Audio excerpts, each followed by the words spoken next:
Hey everybody. So just wanted to make a little video on this. Is the bike shop that I work at.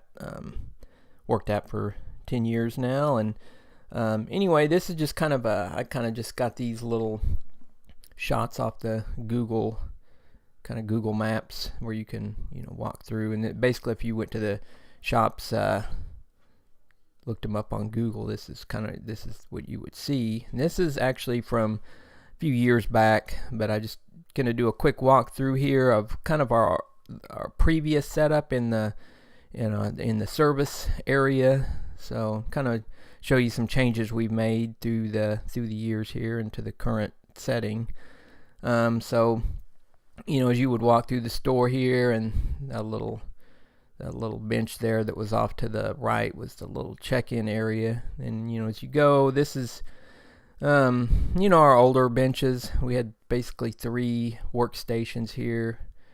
That's going to be the middle one, and then, that's the first one, then coming up to the middle one. And you can see at this point there's, kind of a glass wall there. We had bikes and tires and things hanging on it. A little solvent tank, and then the middle room, that was like a parts room and repair storage. And then this is a little video I made couple of years or so ago, of just kind of my workstation there. And it's the typical, have a little bit of storage there on the right hand down below, but then pretty much all my tools are hanging on pegboard. And the workbench, it's about 6 foot long, and I think it's, I don't know, maybe 18 to 2 foot deep, which it's, in my opinion now, it's pretty cluttered. It's kind of difficult to work on stuff. You can kind of see the drilling stand had to be put in kind of a precarious angle there to even put a wheel in there. But I kind of made this video just as we were transforming to the new system. This was my new workstation there in the corner. And so basically we were going to a full-on just cabinet under the workbenches there. So that's kind of what it looked like once I got it all set up. And just looking at that's kind of off to the left hand side there. We got tires and whatnot. My little Fieldwood spoke machine there. But basically had all the tools. I've got all my old tools, which were a lot of park tools and just random other stuff. And they were all underneath there, as well as probably 5 drawers of new Unior tools. So I've got all the tools I had and then some all stacked below.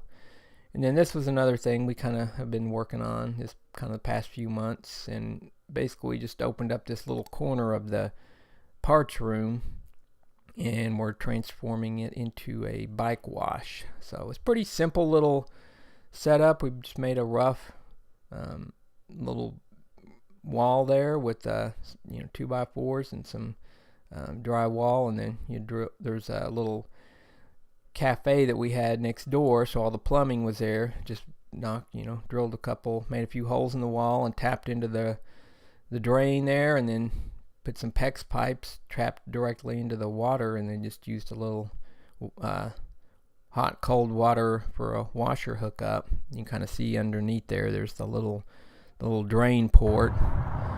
And so anyway, this is a video I made just a few days ago of kind of the outside of the shop, just kind of did compare it to the Google images from a few years ago.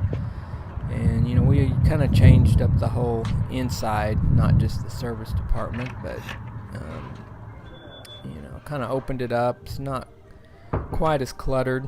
Our shop isn't a huge shop. It's, I'd say, probably average size, but we do have quite a lot in there. But it's definitely a little more open feel to it now than what we had before.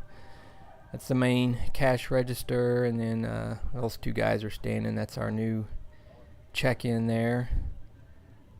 So it's definitely more space in through here. That's where the first workbench is there, and then the second one.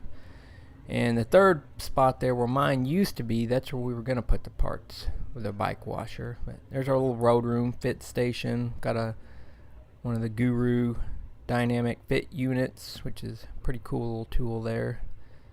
But this is just storage, bike storage there, and then we're kind of in the process. We had our little cafe there that we've kind of closed the access off from this way, and we're just going to use that wall to put another row of hooks to hang bikes. Sometimes we get busy, gets a little overrun in there with bikes sitting all over, and it's just a little kind of the middle bench there. It's not really occupied now. We'll use it occasionally, but we got parts cabinets there. Just freed up a lot of space, and we hang bikes on the wall and then up above. And then here's the little finished out bike wash station. It's pretty simple. We just used a pond liner over the little box on the bottom there, or platform, and then made a little 2x6 box. Loop the pond liner, and then we've got some plastic sheets of just white plastic, and put those up on the little frame there on the back wall, and just kind of made a little inexpensive little bike wash, which works really well. Got a compressed air there hanging out down, so you can kind of give it a little quick dry a little bit. But yeah, this thing's been a huge kind of a huge time saver, huge asset to our tune-up packages now, so really makes a big difference. But walking out of the little parts room there, and then parts and bike wash room, and we got basically the cabinets, all the kind of small parts, cassettes, shifters, chains, derailleurs, things like that are all in those bins now. So but yeah, that's my workstation there, just in the natural. I didn't do any cleaning up of anything, and that's kind of just the typical day-to-day what it's going to look like. But yeah, that's the basic gist of the little tour, kind of my work environment. Like I say, I've been here 10 years. I'll be here a few more weeks, and then we're moving on to Colorado. So but this kind of highlights the effectiveness of having a nice big bench. If you're doing a big build, you can spread all your parts and stuff out, plenty of room to work. So yeah, that's it. Thanks for watching.